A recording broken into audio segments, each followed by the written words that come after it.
Okay, now it says live. I see live now too. I got the notification. People are now joining. Hi, Allie. How are you? Okay, wow, people are joining. This is crazy. All right. This is the first time I've ever done this where I've done it. So thanks for coming, everybody. I'm Angie Rasmussen. I am the Science and Public Health Lead on the steering committee of the Save America movement. And I am here today with my two esteemed colleagues, Jessica Malaty Rivera, an epidemiologist and science communicator, and Saskia Popescu, who is the CEO of a global health security company, as well as a professor at the University of Maryland, as well as Saskia wears a lot of hats. She's an epidemiologist and infection prevention specialist and an expert in biodefense and biosecurity and health security. So we figured we'd get our little three-way band together here to chat about what happened today. And that was specifically the surprise press conference that was called by the Secretary of Health and Human Services, Robert F. Kennedy, to deschedule a third of the childhood vaccination schedule. Not really deschedule it, but turn it into what is called shared clinical decision making, which basically means optional, probably don't get it. So, this was not a terrible surprise because there were rumors that this was going to happen. We actually all thought that they'd just get sued, and so they might not do it, but they did it. And boy, does it seem like they were pretty confident about it, huh? Because they, let people know with hardly any notice, and gave an exclusive interview, I guess, to the New York Times, where they wrote a piece really quickly after they did this, but there weren't really very many explanations. And there is this report flying around that everybody who likes my little journal analyses will be excited to read this little breakdown of a report written by Tracy Beth Hogue, the current acting Center for Drug Evaluation and Research at the Food and Drug Administration, as well as Martin Kulldorff, the former chair of the Advisory Committee on Immunization Practices, author of the Great Barrington Declaration, frankly ghoulish-looking figure, and currently the chief science officer of the Department of Health and Human Services at their in-house think tank, where they develop all of their MAHA innovations. So we've got a lot of topics to cover tonight, ladies, including the despised country of Denmark, which is where apparently this all originated. And for that reason, I'm wearing a Norwegian sweater tonight. I'd like to know how you guys are dealing with this. Who wants to go first and share your views of today's large immunization news? Can I nominate Jess, because you're a mama, and I feel like your opinions on pediatric vaccines in particular I look to you for those, but more importantly, I think you're facing this head on. So I would directly turn to you first and foremost. Yeah, I'm happy to kick it off. I have 3 young children, all under the age of 10, who are well into their vaccine schedules as recommended by the American Academy of Pediatrics, which is now going to continue to be our North Star for evidence-based recommendations, as we've now seen an abdication from that requirement from ACIP. In every sense of that responsibility, even just the practice of evidence to recommendations, which is the precedent we expect any change to the schedule to follow, has been completely abandoned. We've seen this kind of very bizarre glorification of the Danish schedule, and or they seem to be interchanging Denmark and Europe as if Europe is a country or as if Europe is one type of schedule. We saw that today in Trump's post, where he compared a European baby to an American baby and made the very, very erroneous claim that a European baby only gets 11 injections, but an American baby gets 72. I have been at every single immunization appointment for all 3 of my children. I've counted them. They're not even close to 72. By the time a child is 2 years old in the United States, they might get about 28 doses. But that 72 number is not new. It's not even new from RFK Jr. It's a number that we have been watching in the anti-vaccine world for quite some time, as they have erroneously claimed that the vaccine schedule has tripled, or that the number of vaccines continues to multiply compared to other places. But what they're doing is quite ridiculously counting the number of doses in combination vaccines. Sometimes there's 3 or 4 vaccines in a jab, in an injection. DTaP and MMR are examples of 4 and 3 doses in one injection. And they're counting them against each other, as if each one is a separate vaccination, which is the irony of Trump not too long ago saying we should separate MMR is not lost on me, that they're doing the math the exact way they wanted to do it. They're going to go back to that, right. because they always do. I mean, it's Right. whenever it's convenient, right? So right now, it's Right. like, 72 shots. Look at that poor baby being attacked by all those mean needles. And it's Yep. like, yeah, have you ever heard of Pentavax? It's the DTaP HBV inactivated polio vaccine all in one. Right. I mean, yes, Right. they've obviously heard of Pentavax. They just don't like it. That's the problem. No. And they don't like any No. of them. And I've joked that it's not even apples and oranges. It's almost like apples and steaks. You know, we're talking about such completely different populations that anybody who's got any background in any sort of statistics, math, epidemiology, or even if you don't, would understand that you could never compare a country as heterogeneous and large as the United States to a country as small and homogenous as Denmark. And so it's for every reason above and beyond what I've just described, we're talking about something that is just so catastrophically unscientific. And it's going to result in an increase in disease, disability, and death 100%. It's not going to happen immediately. We're not going to see people just falling dead. Although I do think that we probably will see a much worse than what we're already seeing respiratory virus season, with flu season being still not even peaked, and them to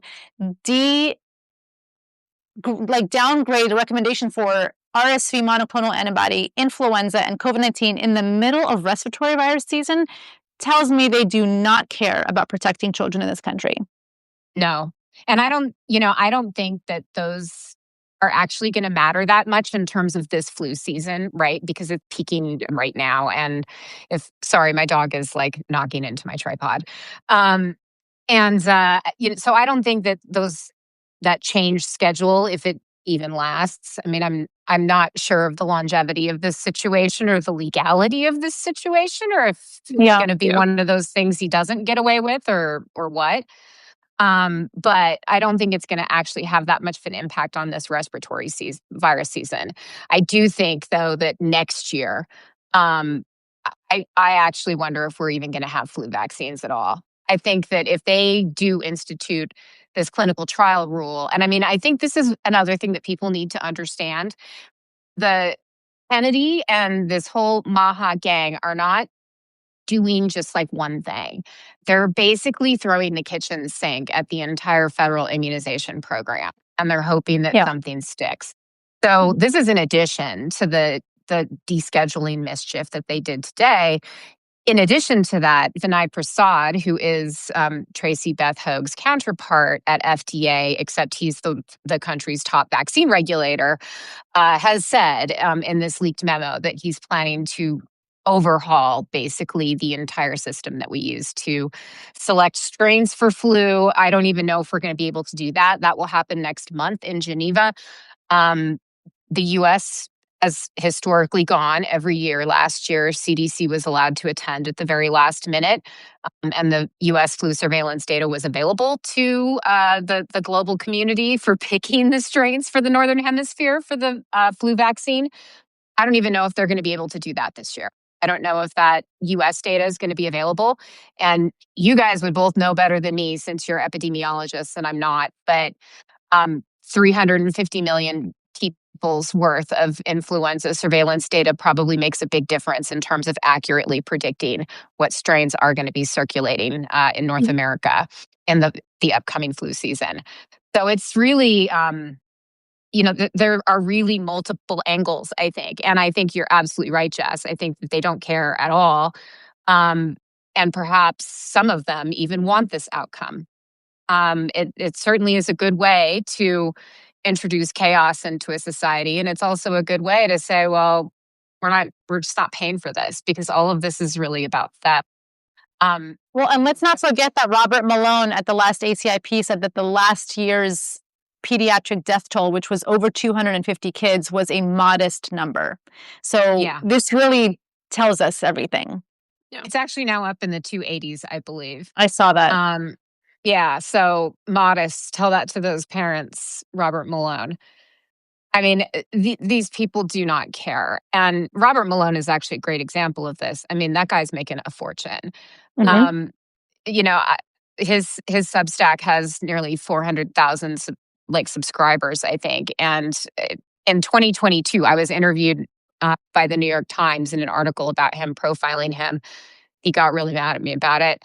I didn't have very nice things to say. But he was saying that he basically makes like 6 figures a month with just his sub, which I don't know if you've ever read it, but he has a book called Psy War that is about the sort of MK Ultra globalist New World Order psychological mind control experiment that's happening globally right now. And vaccines and vaccination campaigns, according to him, are psychological bioterrorism, is how he described that. He's got a chapter about it in his book. I haven't read it, but I read the summary on Amazon. It didn't look like something that I probably would enjoy reading that much, so I didn't. But he's made a lot of money, and a lot of people clearly do enjoy reading it.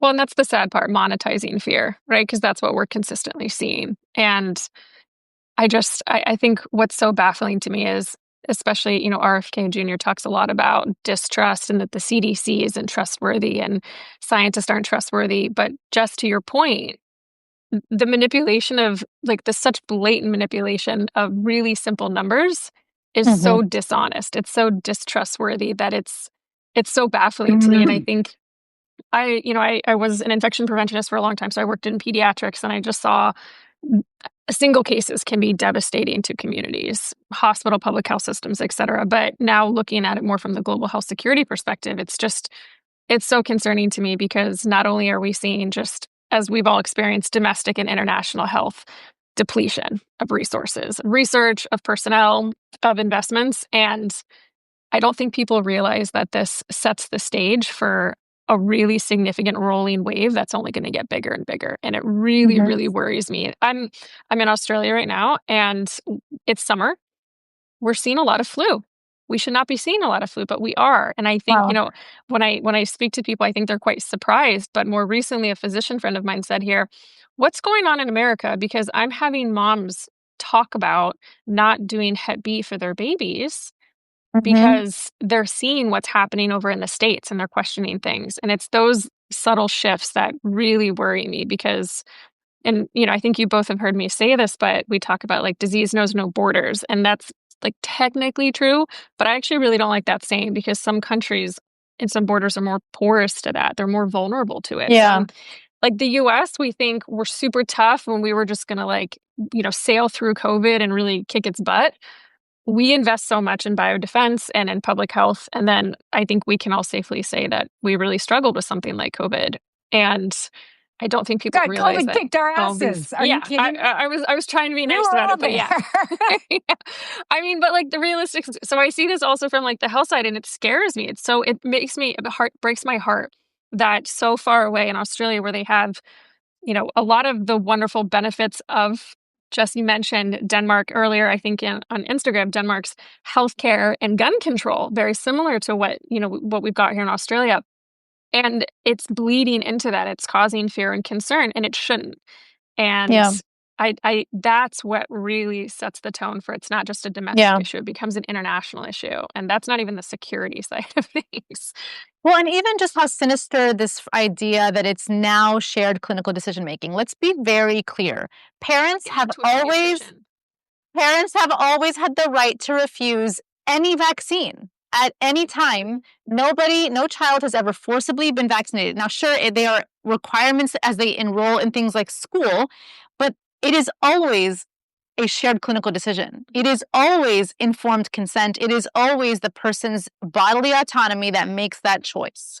And so now they're presenting it as if it's this new concept that they're finally coming in and giving people medical freedom, when really what they're doing is going to create intentional confusion and treat, just like you said, Angie, create this a la carte experience with the vaccines, because now they're going to be considered optional, not recommended. Right. And that's exactly, I mean, that is what is so insidious to me about it. It is this idea that, shared clinical decision making sounds public healthy. Bougie. Yeah. It sounds like a term that we would normally use. I've never used this fucking term in my life. I mean, I'm not a clinician, but I've literally never heard of this term. Yeah.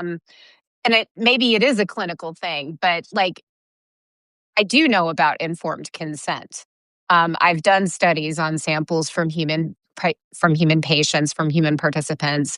You have to have ethical training, extensive ethical training in order to do that. And I certainly know about informed consent. And there is you can't go take a quiz for some of these. I used to take this stuff all the time when I was a grad student. I need extra money. You can't even go in and take a quiz and do a quick exercise without having to read a long thing about all the potential risks and benefits of the research, and have the opportunity to ask people any questions that I had about it. And that's the same experience that you have every time you go to your healthcare. This has never changed. And so it drives me crazy to hear this shared clinical decision-making bullshit, because like you said, it's always been there. You've always had that option. The reason to say this is it makes it sound like the CDC and people who use words and terms like shared clinical decision-making to mean optional, they are recommending that you don't get these vaccines. And that's what it comes down to. Mm-hmm. And we've already, when we were just talking about flu, I think this isn't going to make that much of a difference, because flu vaccine uptake this year is pathetic. And I think it's for exactly the same reason why in South Carolina right now, where there are multiple elementary schools with huge explosive measles outbreaks, you are seeing entire communities of kids who are not getting vaccinated. The vaccination rate is plummeting well under 95%, which is what you need to maintain elimination for measles. People are just not getting as many vaccines. They are not seeking out vaccination. So again, this kitchen sink approach to just sort of chip away at confidence in public health, at confidence in expertise, at confidence in all of the benefits that vaccination has provided society with. They are just going at it piece by piece. And it's working. Yeah.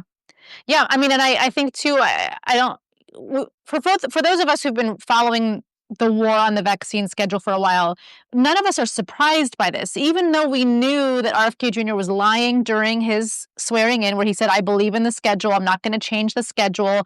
And I'm also not going to remove anybody's access. Those were talking points to plow and bulldoze his way to doing exactly what he's doing, which is actually quite methodical. I wish sometimes that he was a dumb person, but he's not a dumb person. He is very smart, and he knows exactly what he's doing. And all of this is to actually undermine the whole thing. People thought, I thought he'd go after MMR and HPV first. I'm like, no, this is the way to send the Trojan horse into the schedule and chip away at the whole thing from the inside, where everything, and just as Vinay even said himself, will then crumble after these foundational steps have started. It's true. And that's exactly what they're doing. And I really underestimated Kennedy's skill, all of this. I mean, he's really good at finding these administrative levers that he can manipulate, basically, to not ban anything. He tries, and every time he tries that, it doesn't really work.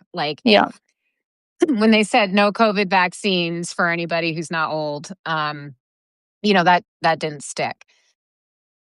Now they've moved to this shared clinical decision making, because it basically allows them to do that without actually doing it, and without people thinking that they're doing that.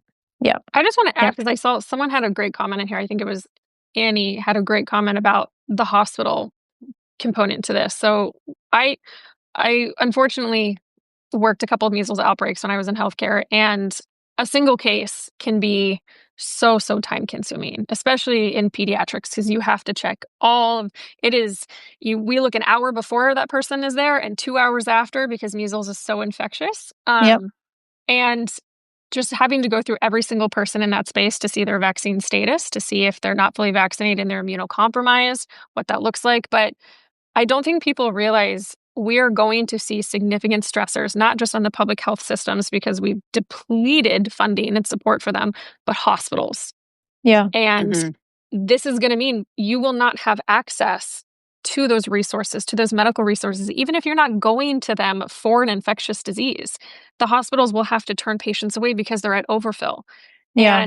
And that really, really worries me. But also, I think just, Jess, you're a mom, and I remember when I was little, just trying to get into the pediatrician was really hard. I remember my mom struggling with that all the time. It just, new patients, et cetera. So I'm just thinking access to vaccines is now a really significant issue, even for the parents who want to get the vaccines, but you have to go through that conversation with the provider is wild to me. And it's an extremely privileged thing to make people go to a doctor, pay a copay, get vaccinated. And if you can't, and you happen to take your child to anywhere, because it will happen anywhere, it's not just hospitals where exposures occur, airports, Disneyland, malls. I mean, how many times have we seen in the last 6 months where these exposures occur? Your child's exposed. You're exposed if you're not vaccinated fully. And I really don't think people realize that is going to compound. It's going to be so much more significant. And then not being able to get the care it's this really nasty cycle that is detrimental to population health and individual health. Well, and one of the other reasons why comparing us to Denmark or to Europe as a whole is so laughable, because the US as its own country, public health is, because of federalism, 50 states have 50 different policies. When we have an outbreak, COVID, for example, was 50 different epidemics in 50 different states. We have different reporting requirements. We have different thresholds of everything. And I have people in my DMs telling me, sure, but I also just could never get a COVID vaccine since 2022 for my kid, because I live in a state where I couldn't find a pediatrician who would buy them because there was no demand for them. So there's that part of it too. And Angie, to the point of like not maybe seeing it reflect in this season, I do think it's going to actually affect the RSV situation. Yeah. And I say this as a mom who has experienced my son in 2019, and it's only gotten, I've only been able to talk about this without crying after therapy in a few years. But in 2019, right before COVID emerged, my son was in the hospital for 5 days with RSV. I remember weeping to the clinical doctors there and the pulmonologists who were putting my son on oxygen, saying, when are they going to get this vaccine? It is the kind of hell that no parent should ever experience. And that very much informed my low risk tolerance for COVID, because it was literally 4 months later and COVID-19 had emerged. And so I look back at that time thinking, I can't imagine not having that, right?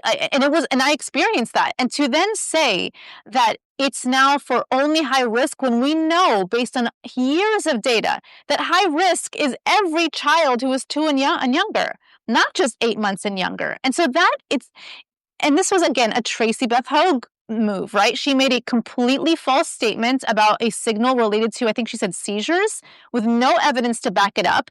And within weeks, it's now been descheduled to a population that is not actual. I mean, it's just unfathomable to me. It's crazy too, because can we just talk about something here? How did this woman, Tracy Beth Hogue, become so influential and powerful within the government? I would love to know that. She was literally, and I have, we're all familiar with her. We've, back to the good old days of COVID Twitter and COVID media. We're all aware of Tracy Beth Hogue, and we have been for several years. She first came on the scene as this, sports medicine doctor. None of us had ever heard of her because she doesn't forgot she was sports work medicine. on viruses or pandemics or epidemics or anything or healthcare or anything like that.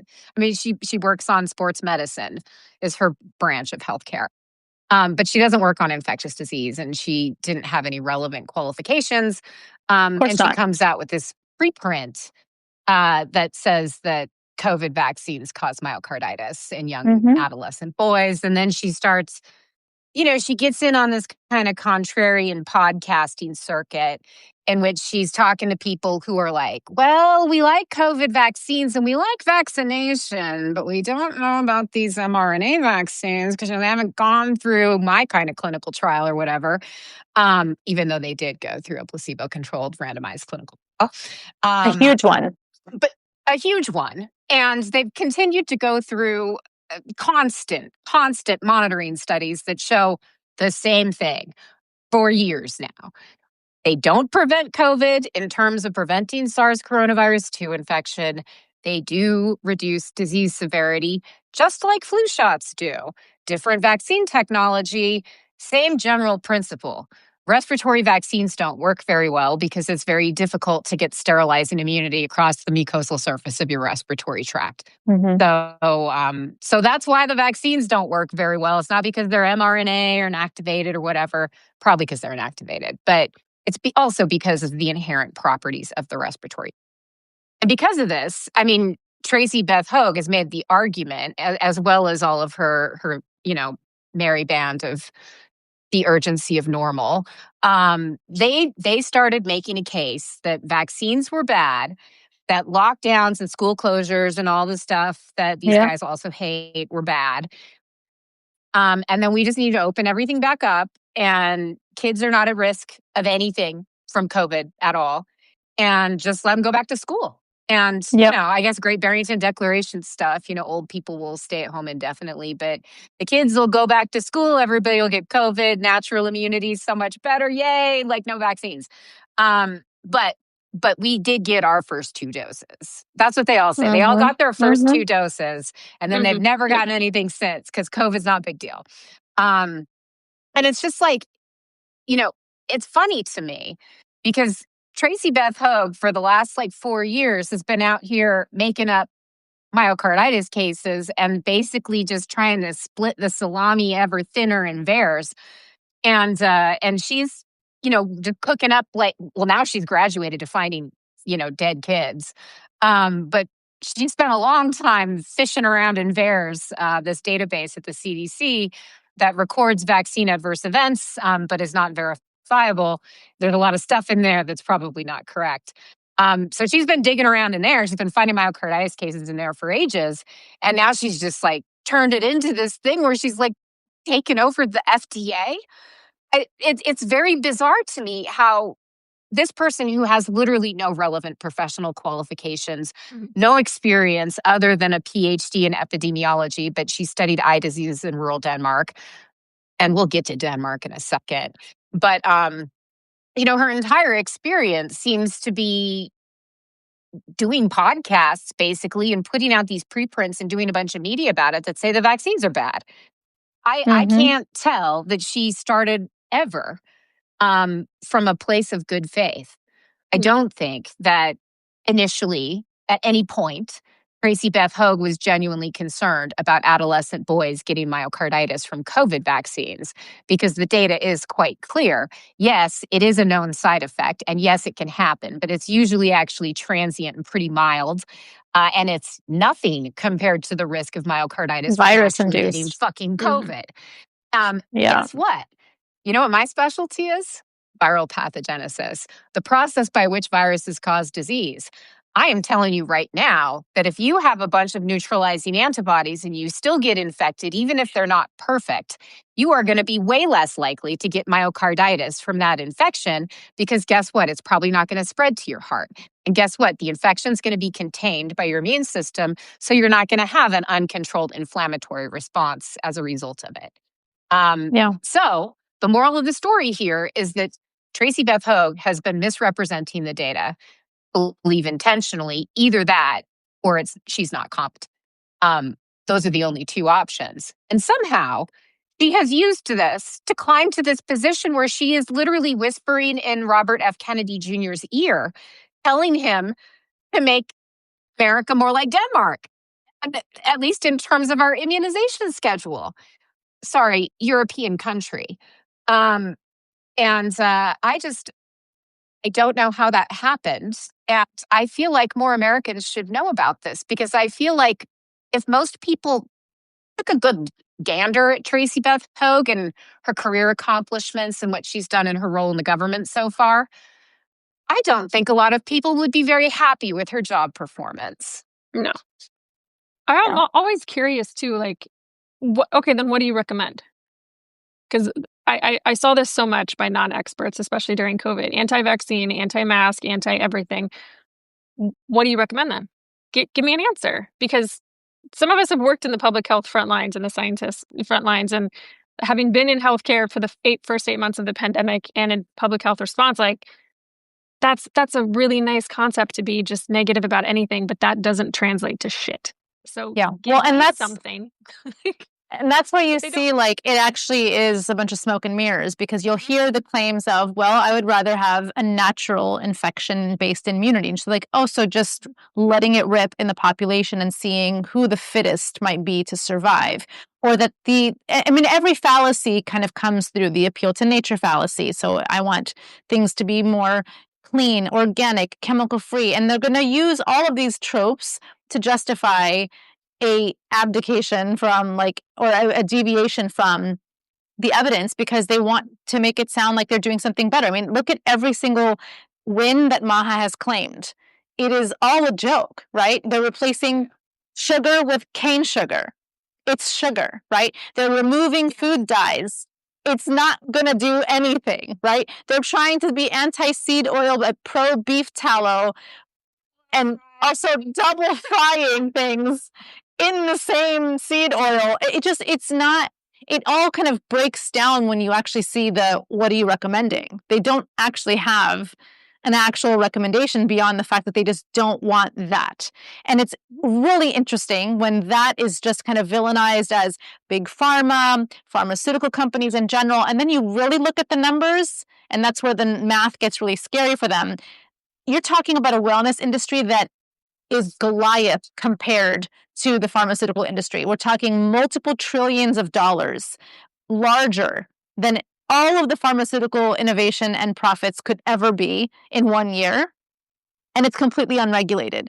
And so you're not going to get a lot of evidence or a lot of good recommendations. You're just going to get a lot of, here's a link in my bio to buy my supplements and my detox and my cleanse. Mm-hmm. Mm-hmm. Precisely. And also, or but it's so your funny blood too, glucose like monitor, the tanning. if they're into the functional medicine flavor of it. Right. Sorry, Exactly. Saskia. No, I was just saying, like, I mean, it's probably a bad saying, but, like, I don't believe in picking and choosing science. Like, you don't get to lecture me about vaccines and you should definitely drink raw milk and all those things. Well, you go to a tanning booth and get Botox, and you're going to get anesthesia when you have surgery and chemo if you have cancer. Like, what? I'm always baffled by that. But this picking and choosing, I'm just always so curious, like, what is the obsession RFK Jr. has with vaccines and Tracy has with trying to get rid of them? It is such a bizarre psychological nuance to me that I'm like, why? Who hurt you? It's made him very rich. I mean, it has, and that's the reality. It's made them very rich, and RFK is a true believer, and he's a fucking weirdo. I mean, there is just no other way to put it. He is a fucking creep. I think he is strange, and you know what? He's bad.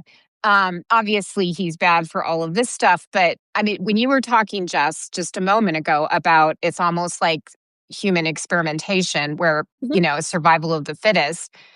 That's what he literally did in Samoa. Yes. Like, I mean, yes. in 2019. Like, I mean, this was right before the pandemic started. He presided basically over an uncontrolled measles experiment that he discouraged, like, the Samoan health authorities from controlling so that he could see what would happen, basically.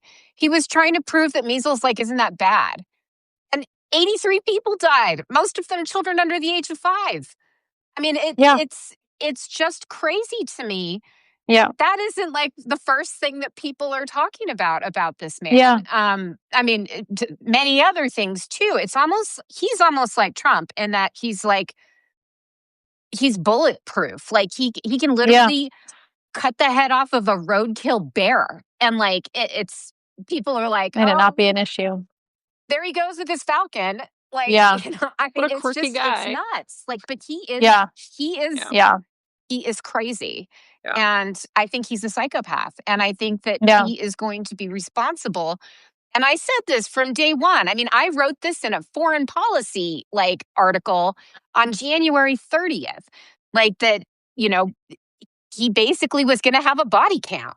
And how big his body count would be there was no question he was going to have one. The only question, I guess, was how much was he going to get away with and how big it would be. And then, thanks, Senator Cassidy. Right. I mean, we're stuck with him now. And, he's been so successful at this. And I guess he has been doing this for his entire career. He's a professional. He's been so successful that, I think that those numbers could be in the millions. He's not shied away from any of the eugenics type language. He has he's basically said it with his whole chest, right?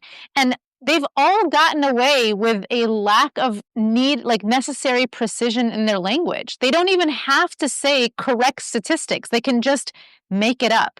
They can make up the incidence of autism. They can make up the incidence of myocarditis. They can make up the incidence of death and disability and even chronic illness or suicide or even mass shootings. They can just make it up because if you say it with the amount of enthusiasm as they do or with this earnestness that they have in making America healthy again as this valiant effort, then people aren't fact-checking them.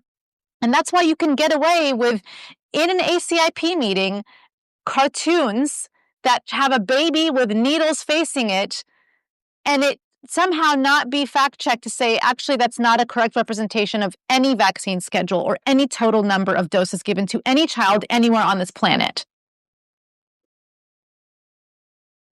It makes no sense. And today, I think it might have been Jim O'Neill. I can't remember who it was. One of them on Twitter said that it's now 84 vaccines.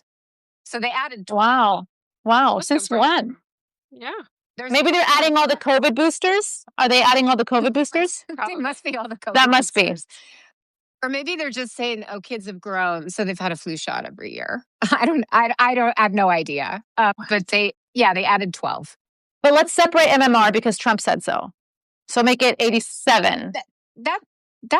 Well, there's still 6 to go. Huh?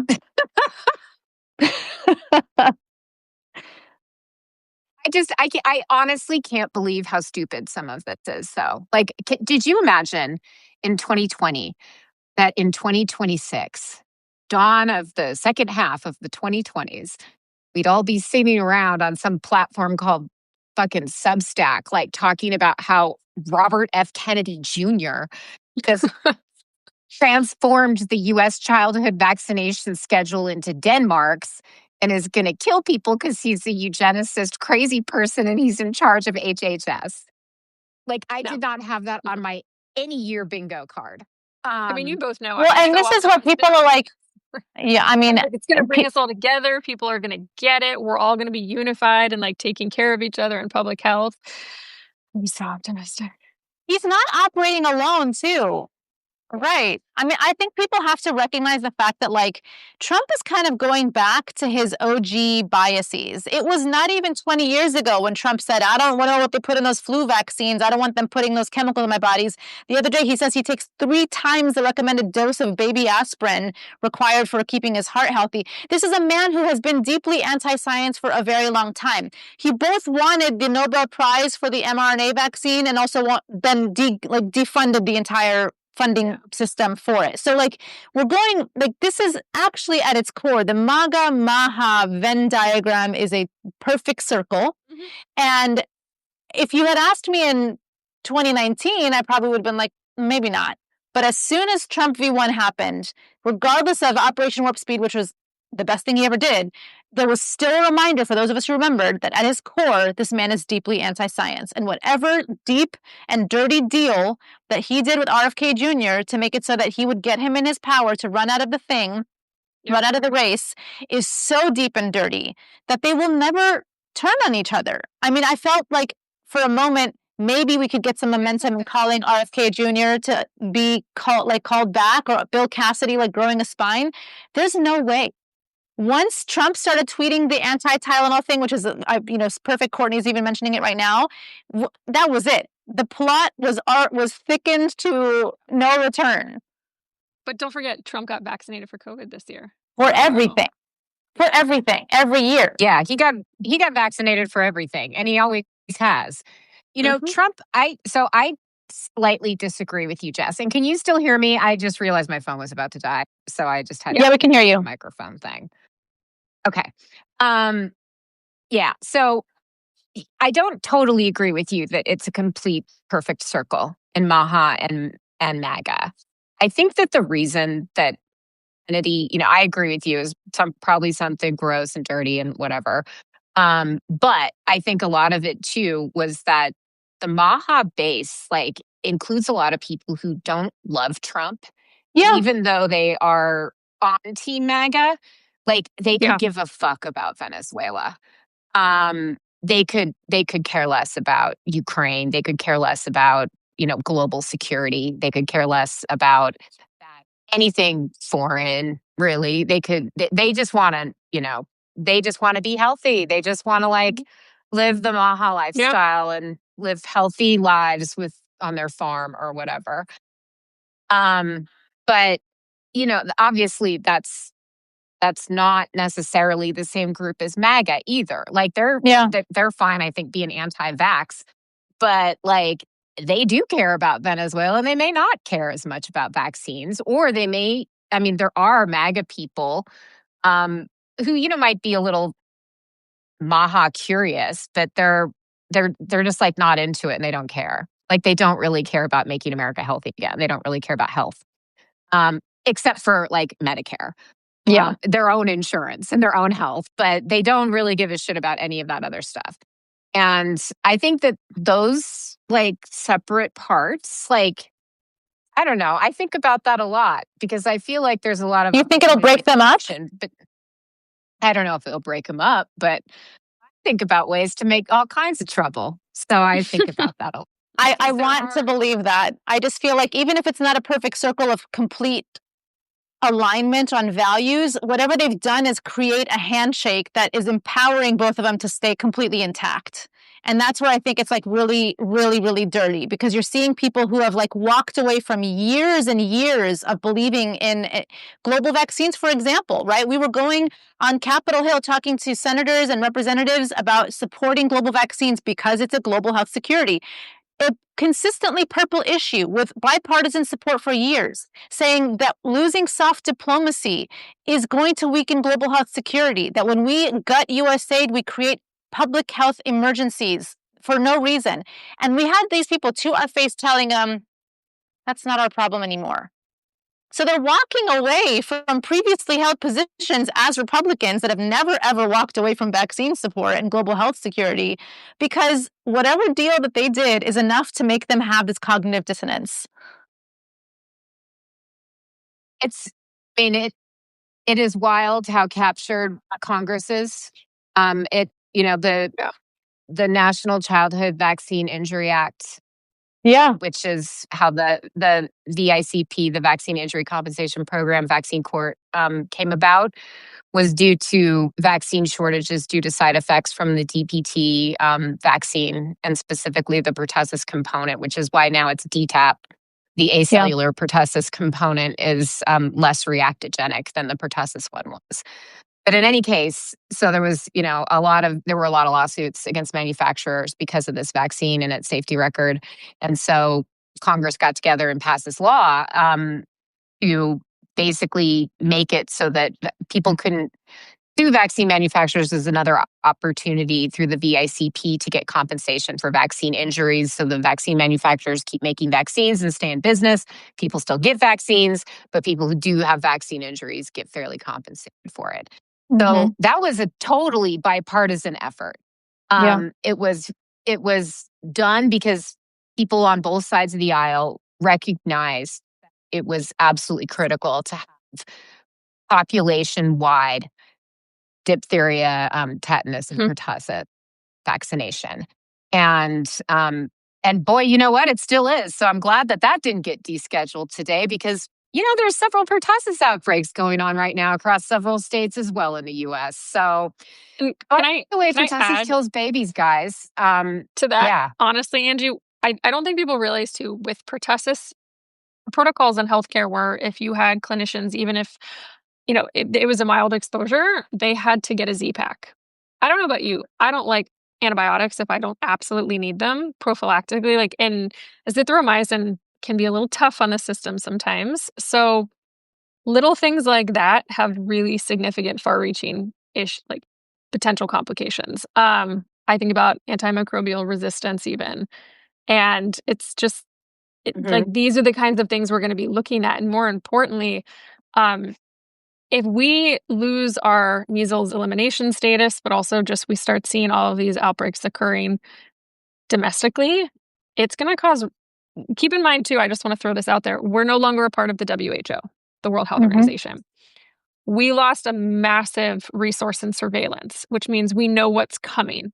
And we are effectively isolating ourselves when it comes to this, because now with whether it's political movements or our depletion in global health spending and, partnerships, truly, I don't think folks realize it's not just a domestic issue, but when we don't know what flu strains are spreading in the Southern Hemisphere, Australia, we get to help share information ahead of time so that the Northern Hemisphere can have more precise vaccines and what's coming. It's, kind of the canary in the coal mine, but it's data sharing, it's data partnership.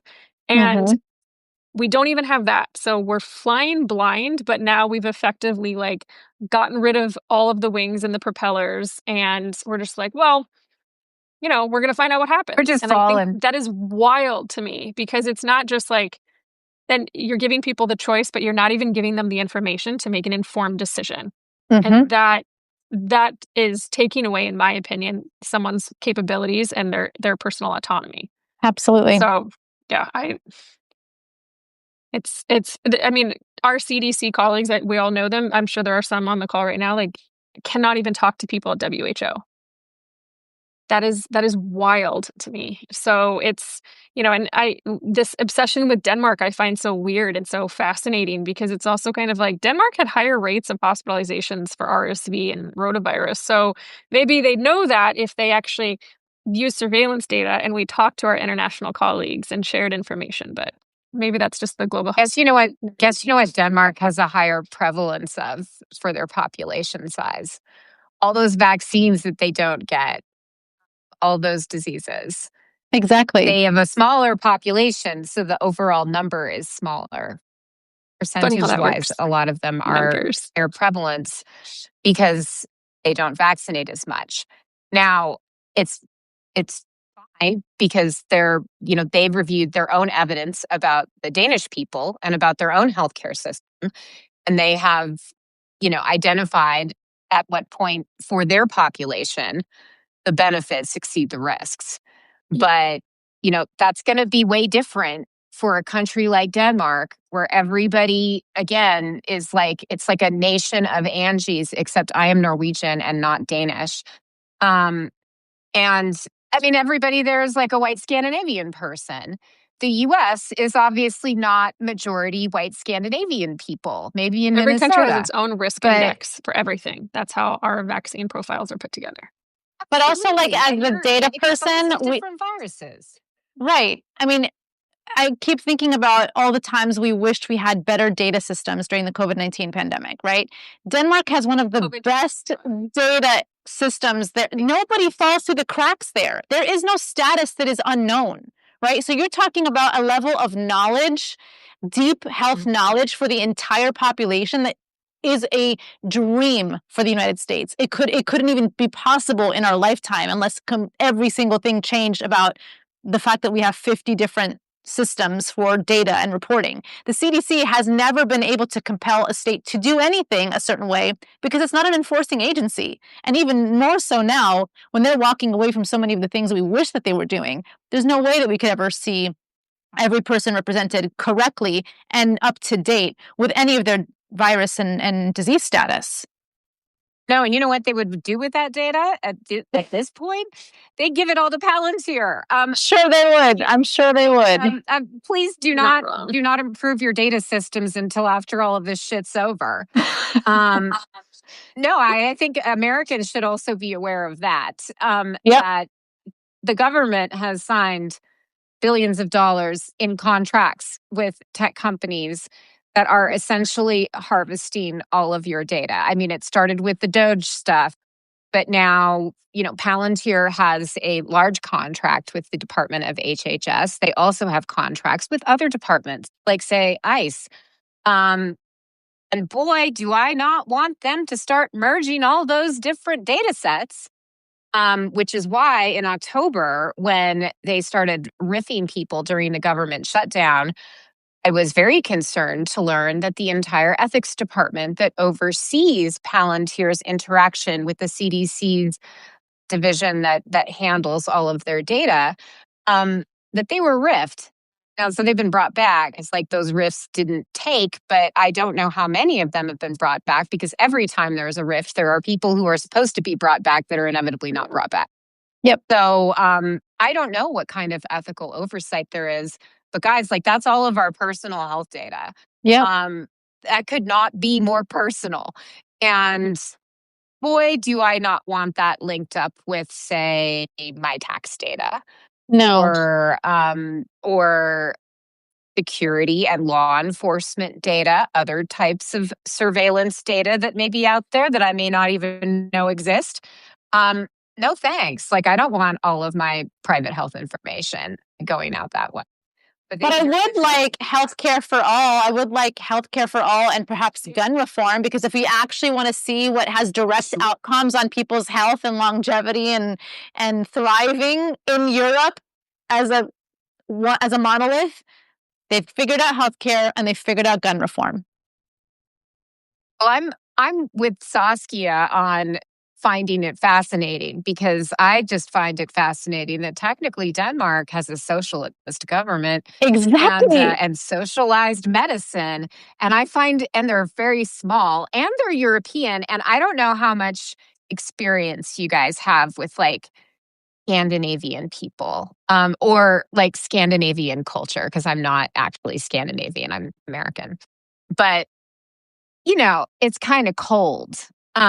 Like, kind of famous for being kind of cold. And, I don't know. It just seems like kind of the opposite of trend. It's like these snobby Europeans who, like, eat fish roe paste and have a weird sounding language. I mean, Norwegian sounds weird, like, when you speak it. But a colleague of mine who's Danish, also good Dane, told me that to speak Danish, all you have to do is speak Norwegian, but put a potato in your mouth. And if you want to translate it back, you just spit the potato. So, like, country full of people who talk funny and I guess he likes the fact that we're all white. But again, I'm not Danish, I'm Norwegian American. Anyways, I just think it's funny that, like, Trump wants America to be more like Denmark. Like, why on earth would we emulate tiny European socialist country? We're not even imitating Norway.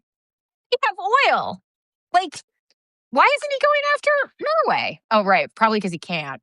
And he can only go after Greenland. I know. I saw a hilarious video today of a person. To me, the countries he wants to steal from are also the countries that he kind of admires. Yeah. Yeah. I don't know. It's weird. Very weird. Go ahead, Jess. Sorry, Jess. Oh, I saw a video of a guy saying, I can't believe they made the COVID vaccine free, but why wouldn't they make things that actually work free, like chemotherapy and insulin? And somebody was like, you want healthcare for all? You want a socialist system that pays for all of these public health goods so that they're actually affordable and or free? Yeah, that's exactly what we've been fighting for, dude. Like, wake up. We're talking about something that is so completely antithetical to our capitalist American healthcare system, this infrastructure that we've created, that when people start to see the things that they want, which is like everybody having access to it, and you look at the fine print, they're like, oh shoot, that's that doesn't really fit my political ideology, but I want that. And they can't reconcile the two. Well, I mean, I can hardly blame sort of the rank and file person, though, for having a hard time with that, because to hear anybody talk at like an ACIP meeting these days, or to hear Kennedy talk, or to hear Oz talk, we've got the greatest healthcare system in the world, in the US, and everything is just fantastic because everybody's healthy again. And like they just say this stuff over and over again, with no metrics to back it up whatsoever. You know, they talking about the HPV birth dose. Like, well, it's simple. We'll just test all the mothers. Like, and you know, if it's just sex and drugs that transmits HPV, then Like, why? birth dose should be fine because we're testing everybody. Well, you know, you're not testing everybody. You're not testing every single one of those mothers. You know how many mothers don't have prenatal care in this country? Who's paying for those HPV surface antigen? You know, these things cost money, and these things, it requires effort. And sometimes that costs money too, to even get to a healthcare provider. Since I moved to Canada, and I mean, I live in a rural province, but I live in like the big city in the rural province. You know, Saskatoon's about 300,000 people, but you can drive for 8 hours in this province and not come across another town or another place where there's a hospital. It is really difficult for people in rural areas, and in both Canada and the US, actually, there are a ton of people who live in rural areas and will not have access to this because separately, another thing that the HHS is doing is cutting grants to NIH. Now, but don't they just do lab research? No, they also pay for teaching hospitals, like the hospital that you might go to for surgery when you have cancer or have a complicated surgery that you have to get. Oops, now that hospital's closed because your university just got shaken down by the Trump administration and you've lost your grant. Or you guys are doing too much DEI shit around here, so we can't have any more of that. Or you guys were just doing too much infectious disease research. Or you guys were just doing too much research and you weren't doing it with any of my friends, so I don't want to give you money. I want to give my friends money. And that's the way things are getting done right now around HHS. People should know about that, and they should be really pissed about it, because if they have a medical emergency, the place that they might have gone to save their life is now maybe going to be closed. Yep. And that's not even touching on ACA. Right. I mean, I was just going to say, like, the insurance thing is very confusing because last year the insurance group said that they would continue to cover all ACIP recommended vaccines through 2026. Now they've gone from 17 to 11 recommendations. But Dr. Oz today did say, well, there's 3 categories. It's the categories, what did he say? It was immunization recommendations for all children, the high-risk groups, and then the shared clinical decision-making. So I guess it won't change, because if your pediatrician is following shared clinical decision-making, you could make the argument that those vaccines should be covered. But I can't guarantee that. I really cannot guarantee that. And I think, again, it's intentionally confusing because they want people to just opt out. They know, I think, that in order to explain why they're lying, we have to start explaining insurance policy. That to explain what happened at the ACIP meeting, you know, that first ACIP meeting was just a nightmare. I was in France for the negative strand virus meeting, and, you know, it's like, oh, fuck, they're going to go after the MMRV. I got to do something about this, like write about it, talk to the media about it, but I got to do something about it. And, you know, I'm like looking at this and I'm like, I have to explain what thimerosal is. I have to explain why there's multi-dose and single-dose flu vials. I have to explain what the MMRV is and how that's different from the MMR, and what the fuck is varicella. And, you know, I mean, there's all this stuff that, like, the average person hears this stuff and it probably sounds like I'm speaking Greek, and it's boring. I mean, it's like, who invited like the science teacher? You know, most people just, a lot of times people just, it's so hard to get people to stick around to hear the reasons that they're lying. And I wish that I could make it like more exciting. And I think all the time about ways that I could potentially do that. But it's hard to make it more exciting without exaggerating the situation, which is something that I don't want to do either. I don't want to downplay the seriousness of it, Yeah. but I also don't want to have, Yeah. siren emojis and screaming Yeah. that like we're all going to die. Yeah. That's not helpful either. What needs to happen is like calm, concrete analysis and then action. But it's very, very difficult to get people on board with that because it's really hard to explain to people what's happening and like hold their interest. It's Yeah. boring. Honestly, this is like the worst fight of my life and it's the most drama I've ever been involved in. And it's like, how was your weekend, Angie? Oh, well, a reporter called me and said that the CBER director has forced FDA employees to withdraw a paper from the journal that I'm the editor of.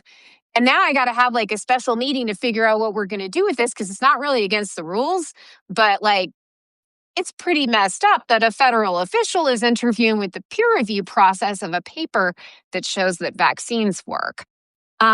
So like it's such a boring story, but it's also like some of the most dramatic stuff I've ever been involved in my life because it's like this is the nation's top vaccine regulator who's like screwing around with my peer reviewed journal. And like somehow I'm hearing about this from a reporter while I'm getting my hair done.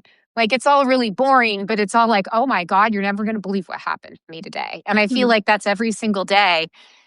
And it's just really difficult to explain it to people. I hope one day I look back at this and laugh, but I don't think I'm going to because the reality is that this is going to result in a lot of dead kids. And as stupid as all of this stuff is, and as ridiculous and absurd as some of this stuff seems sometimes, is just like a clown show at the immunization advisory committee meeting. The net result is going to be dead children, and it's not going to happen immediately, but it's going to happen, and it just infuriates me so much that they can get away with all of this egregious stuff when those are the consequences. And it's so hard for me to explain to people because they get bored. Like, they don't have to wait around. They don't want to wait around 10 years to see if I'm right. All of a sudden, shit, what's rubella epidemic? But that's going to happen. And it's one of the most frustrating experiences of my life and career. And I'm sure both of you feel that way as well. Yeah. I'm trying to do so much of this kind of stuff because I really do think that at least us maybe talking to each other might be somewhat entertaining and also might help people to understand a little bit better the context of what we're really facing. Yeah. Go ahead, Saskia. I'm sorry. No. I mean, I think it's, like I said, it's really weird working in global health in particular because I feel like we're almost, every time I'm in a meeting, I'm almost like, I'm so sorry. Like it's weird, but I wanted to take a minute because we have a lot of wonderful people on this that are joining us. And Jess, I always tell people to go to you for really wonderful resources, especially for parents. So I wanted to just ask you, where are you recommending parents go to find the best vaccine schedules that are trustworthy? Because I know you've done some great communication on that. So I want to give that a read up. Without a question, it's the American Academy of Pediatrics. They are the only group right now that has consistently stuck their neck out and said, despite this, we will continue to provide evidence-based vaccine schedules based on the totality of evidence, based on years and years of rigorous research on when and why we give doses to children in their developing years. They have published it actually this year in a new format. I know that they had a format previously that was the same kind of color scheme and even taxonomy of the CDC one, and they created a whole new one, which is the one that I'm now referring to because I don't want it to be confused with what used to be a co-endorsed CDC AAP one. Now we are just looking at the only AAP one. Thank you. That's super helpful. I mean, I think, and that's the hardest part, is it can feel so overwhelming right now to like find information that is validated and trustworthy as we're having these conversations. And more importantly too, I feel so like heartbroken for a lot of our colleagues and partners in other countries that we have been working with on global health and providing vaccines and resources. And we're just like, you know what, we're good. In fact, we're going to toss all the resources, we're going to throw them away. And even now, and I think a lot of people, to the conversation earlier, thought, it's not going to be an issue domestically. Like, we'll still always have access to these things. And I think the very real concern is that that pipeline is going to dry. Manufacturing, supply, research, et cetera. So now more than ever, getting vaccinated and spreading verified information, trustworthy information is so important. Yeah. So thank you for sharing that. Yeah. I mean, and I'm telling folks, my youngest is not yet 4, but we got her second dose of MMR early, in part because we had international travel planned this summer and because we were in the middle of the 2025 measles outbreak. And I just didn't want to risk being in airports and other places of public gathering. And I would continue with that. I think obviously talk to your pediatrician and see what's best for your own child. But if you're in that window, it might be a good idea to get that second MMR dose before they turn 4, if it's been at least 28 days since dose 1. It's an appropriate situation, I think, for shared clinical decision making. Absolutely. That is the example of what has already existed, which is shared clinical decision making. I think that every parent should exercise shared clinical decision making. And given, I do want to say this, and then, we can sign off, but it looks, ladies, we're getting a really good response. So I'm wondering if maybe we should do this again sometime. Let's do it. I think it's really great. I saw a few people say that this was a really useful conversation for them to sit in on. Next time we'll have to take questions too, because I would love to give folks the opportunity to do that. For sure. Yeah, we could totally do that. I just think it is so important to communicate this, because I think one thing people need to be aware of is that, as you said, the pipelines are drying up. Yeah, and it's like every single pipe. It is training. The first people to lose their grants were people who were graduate students and postdoc fellows and people getting their bachelor's degrees who had some type of fellowship grant and were part of a training program and got cut. They were all too DEI, even if they weren't actually DEI training programs. Just all training is, I think, DEI. But so that pipeline's cut off. Then you've got, the vaccine access pipeline, which is being cut off. The insurance pipeline, as we discussed a little bit, being cut off. Globally, infrastructure and building out that global infrastructure, those supply chains, that's getting cut off. Already has been with all of the tariff shit. And I mean, we are just in a situation where literally every single spigot is getting turned off right now. Yep. And it's not going to be a problem until all of a sudden we're like, oh shit, we're thirsty.